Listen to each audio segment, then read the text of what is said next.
Hello, friends, and welcome back to the Podcasting Problem Solver. I'm Leah Bryant, your go-to podcast growth strategist, helping busy business owners launch and grow on-brand, results-driven podcasts.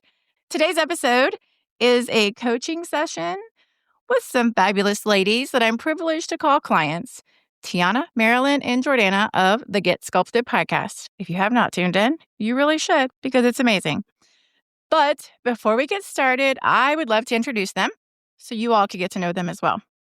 First up, we have Coach Tiana, and she is a body transformation coach, pre- and post-natal fitness specialist, holistic nutritionist. She's a published fitness model and writer. Next up is Coach Marilyn. She is a NASM certified personal trainer and nutrition coach. And last, but certainly not least, is Coach Jordana, which she has been on the podcast before, and I'll link that episode. But in case you missed that episode, and side note, you should definitely go listen to it because it's fabulous. We talk about fitness and time management and podcasting. Great episode. I love it.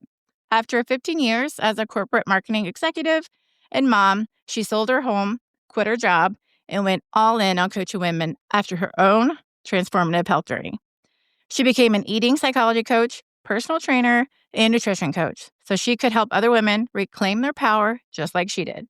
Ladies, I'm so excited and honestly grateful that you said yes to this coaching session. So welcome to the show. Thank you. Thank you. It's so nice to be here. Yes, I'm really excited. What I want to do is I want to walk through my suggestions of the podcast from like where we launched. And this isn't to say that the launch was like bad or that your show was bad or anything like that. I think that you all have fabulous content. We did an amazing job with your launch, and all of that is evident, right? From the growth that you've seen. I mean, you're almost at 10,000 downloads. We just recorded October, the 50th episode, right? So I think that's a testament to what you're doing. But just like anything, I think that we can evolve and be better and do better and all the good things. Definitely. Like I always say, these are just merely suggestions. So please know that.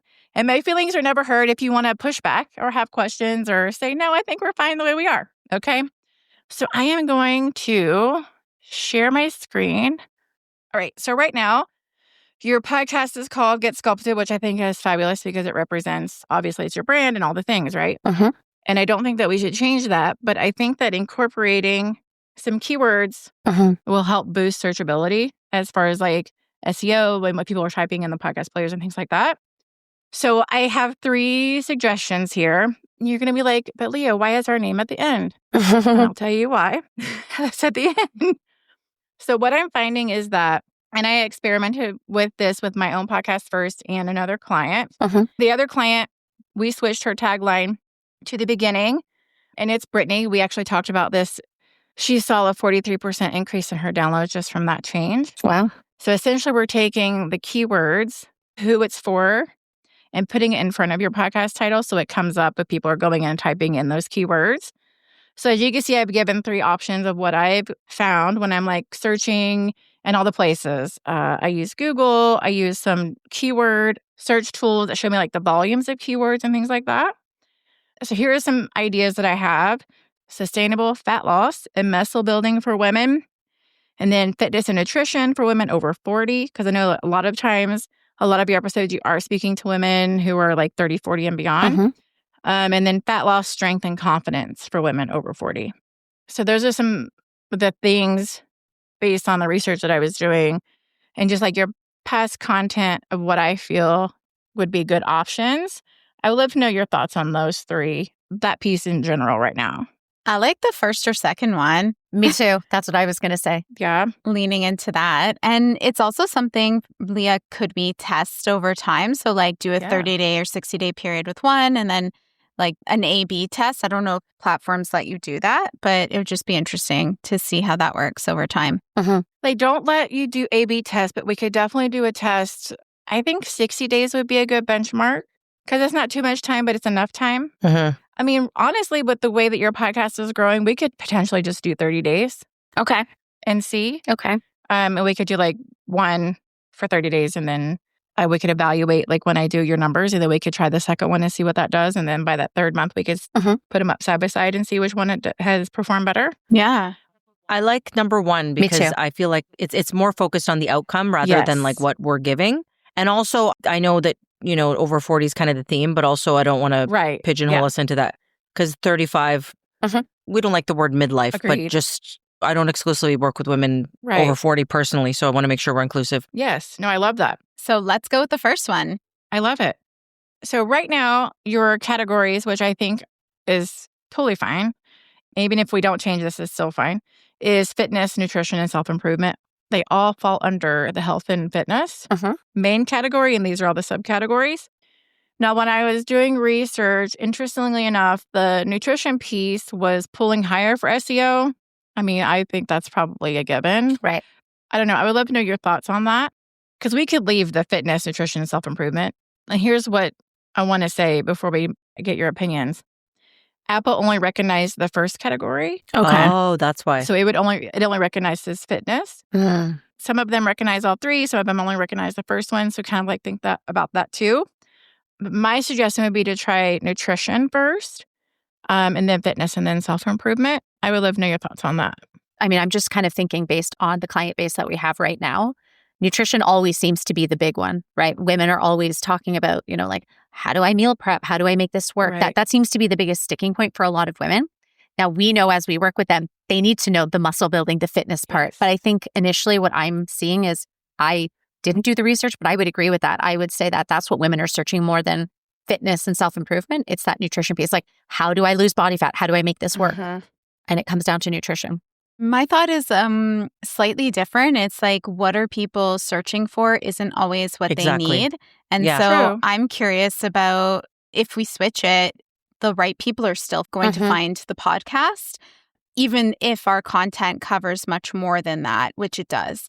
So if it's more about like, really, we're trying to talk about like gamifying the system a little bit more and be like, get more reach because we're playing by their rules, then if nutrition is the first one and that's what's being searched the most right now by the type of women that we're looking to help, then that makes sense. Yeah.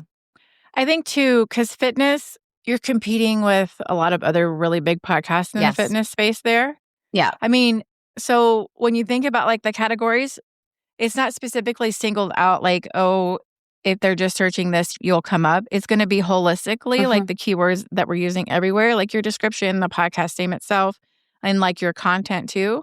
So like if they are still searching for workouts or how do I build muscle, you'll still come up based on the other suggestions that I have here. But that's a really good point too. My first thought is with SEO in general, and I don't have the best understanding of it as a whole, is I get that you're trying to kind of cast a wide net, but is a part of it too, like we want the right people to find it? Because a lot of people are interested in, everyone and their mom wants to lose weight, but are they jiving with making a sustainable lifestyle change? So whatever's going to bring in more of the right people is kind of my thoughts. Not necessarily just more. Right. But I don't think that that's a big thing to get in the weeds about, right? Like the first keyword. Like I was saying, like we could keep it the fitness, nutrition, and self-improvement because it's working, right? I mean, sometimes if it's not broken, don't fix it. And that's one piece that we can definitely leave and just test out like the title with the tagline. Okay. I'm aligned with that. Yeah, me too. Okay, perfect. So I'm going to highlight this so I can remember. All right. Next up is your keywords, which are also like tags in Buzzsprout. So like I do keyword research for every episode, which we just went over this last month, and I started to do like the titles and stuff like that as far as like what is specific for the titles. Now, this is for the podcast as a whole, so it can encompass fitness, nutrition, lifestyle, all the things. So right now we have, as you can see, these right here, which is the women's body transformation, science-based fat loss strategies, sustainable muscle building tips, actionable health advice, and sustainable fitness habits, which I think they're really great. But I think we can be even more specific about what you're talking about. And again, we can change, we can intermingle, we can take out, we can add. Love to know your thoughts. But like I was thinking like build muscle, lose fat, fitness tips for busy women.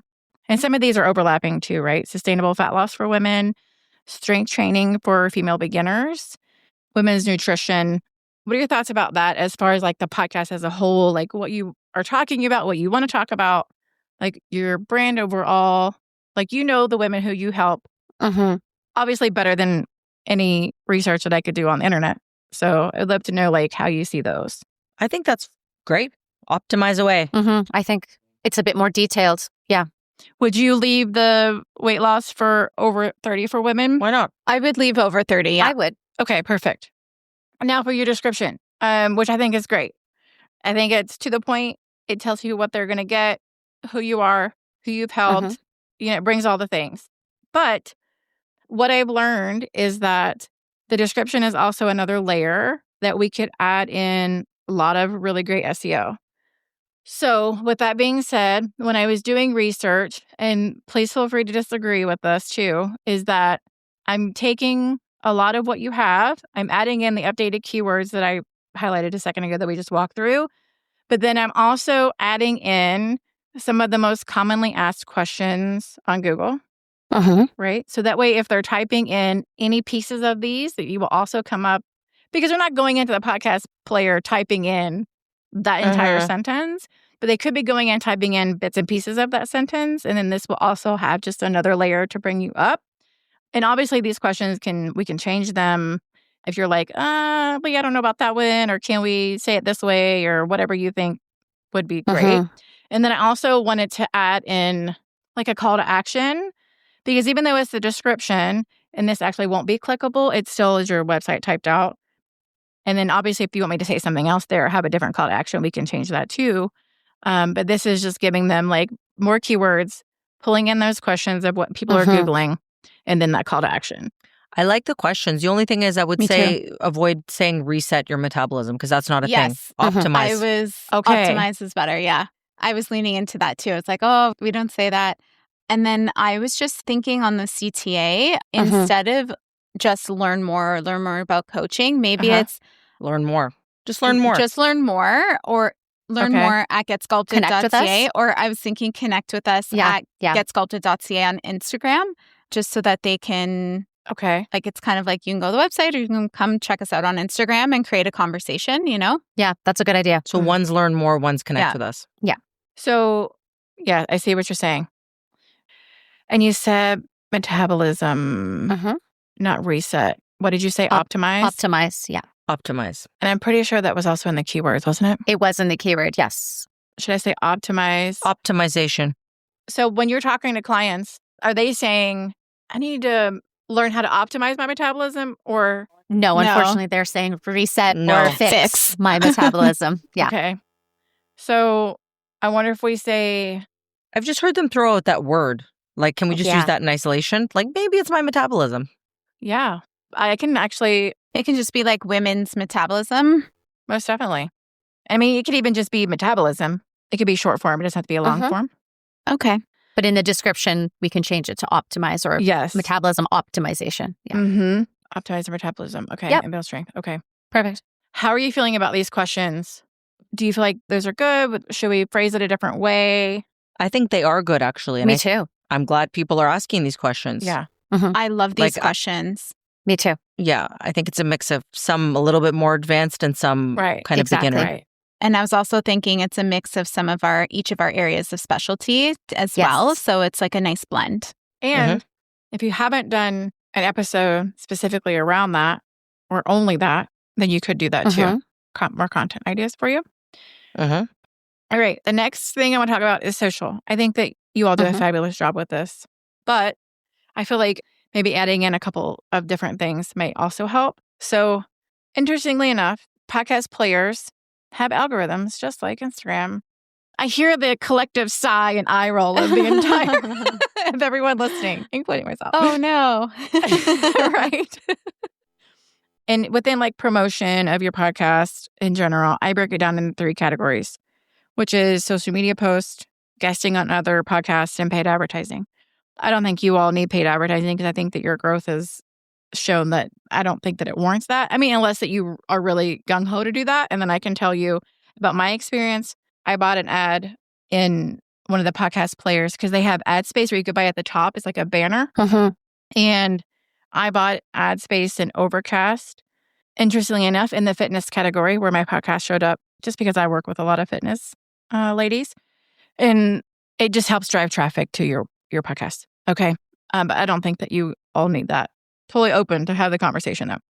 But I just want to focus on social media and guesting, particularly for today. Mhm. So you obviously don't want to promote your podcast or talk about your podcast on 450 different platforms because, yes, that burns you out, right? And then you got to schedule it and you got to make all the things and every platform is different. You don't want to post the same thing and blah, blah, blah. So the thing is to focus on the one where your audience is the most engaged, whether that's Instagram, Facebook, wherever, YouTube, whatever platform that is for you. Threads, I mean, there's bajillions, right? And to do that, I call it the strategic visibility window, which is 3 days.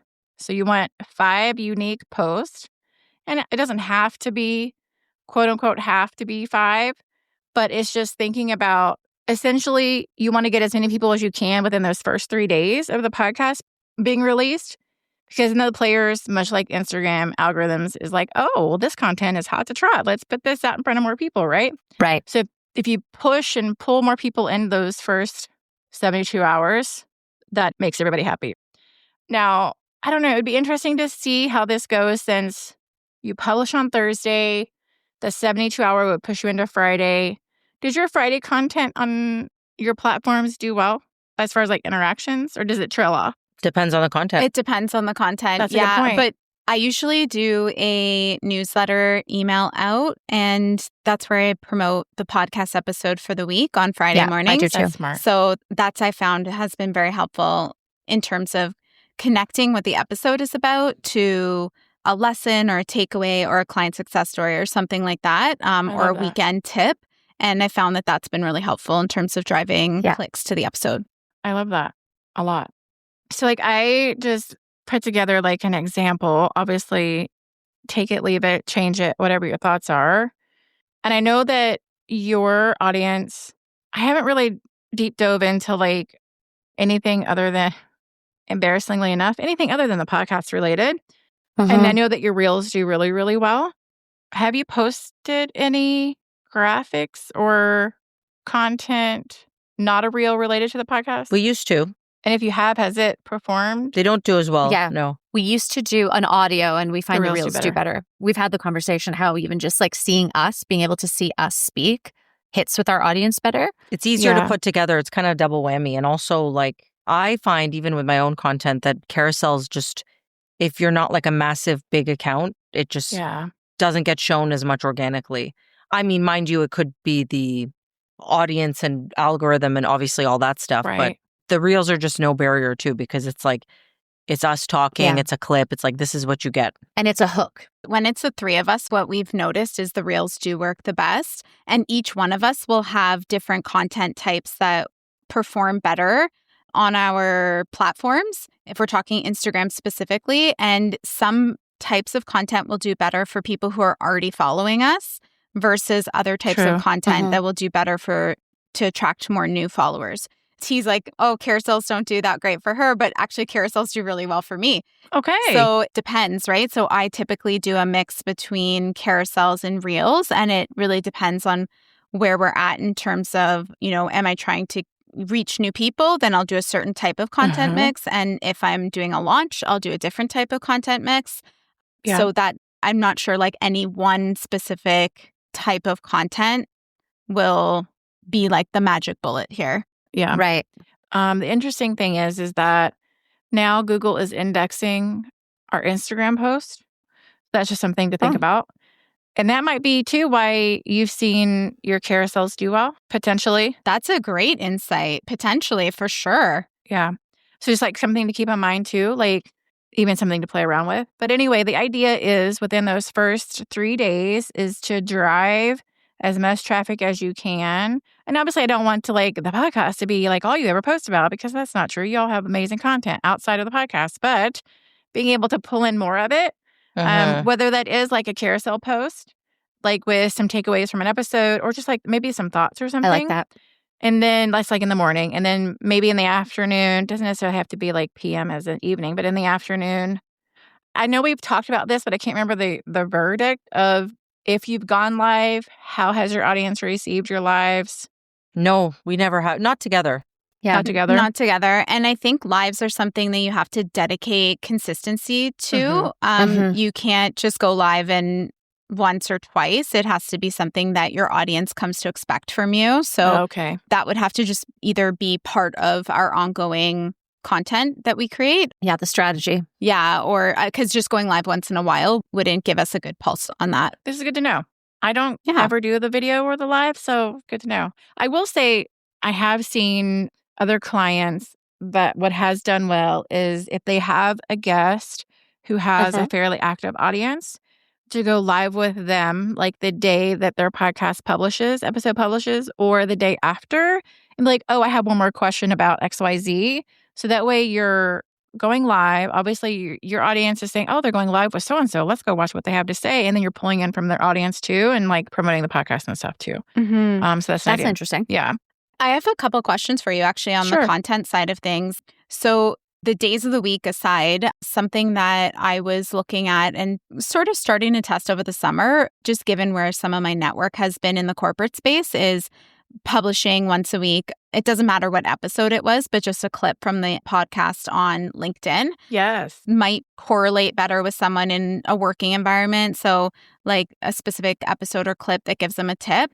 So that's one thing. Have you heard anything about, video on LinkedIn? So I have clients who post reels on LinkedIn because their audience is receptive there. A couple of them are business coaches. One of them is like in the art space. It depends. Like, are you currently active on LinkedIn? When I post the reel. Define active. Define active, Leah. So when you post the reels, are they bringing engagement? They do bring some engagement. Okay. They do bring shares. So they're doing their job, but it's more so to bring them from LinkedIn into another place in our world. Yeah. Yeah. So your call to action when you do that, is it sign up for your newsletter, or where are you directing them to? I'm directing them to listen to the episode. So I'm driving traffic specifically to the podcast. Yeah. Okay. And interestingly, you might be able to check to see how I don't know how like a carousel post will do over there, or just like a post about the topic. When I just know, like, as a consumer of LinkedIn, I actually do love carousels on LinkedIn. That's like one of my favorite places to actually view carousels.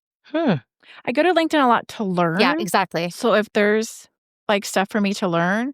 Also, if you are giving a lot of educational info in your newsletter, you might even think about repurposing that to LinkedIn too. That's a great idea. Because you could be educational about the podcast topic and not give it all away. Yeah. Right. And use that as a LinkedIn newsletter. That's a good idea too. Yeah, like with a cliffhanger. Yeah. And then I had one other question just in terms of like how Instagram stories play a role, because we might not be able to do as many pieces of content in feed, but certainly, stories and how big of an impact those make in terms of audience and engagement for the podcast. Yeah, because you could do polls. Yeah. Because I know that you all three have done polls. Yeah. And I feel like those are probably pretty successful for you all. So I think that like even if you posted in your stories a couple days asking, maybe a question about the topic of the episode that's coming or that did publish like tomorrow. I don't know 100%. Do you know if Instagram shows you if people tap on your link to leave the platform? Oh, does it? It does. So the times that you have shared about the podcast to go listen, do people tend to click that to go listen? That's a good question. I don't always get back to the analytics in time to see, but I can't see who clicked. I can just see the number of clicks. Many? Yeah, how many? Oh, from a story. Yes. Yeah. And then now I've also had, instead of just giving the link, just say, hey, new episode dropped. Like, who would like to listen? Tap here. And then I give the link, and it allows me to start a conversation with someone I too. love that. And learn more about them and what they're interested in, and why they want to learn more about the podcast. So that's been a great tool as well.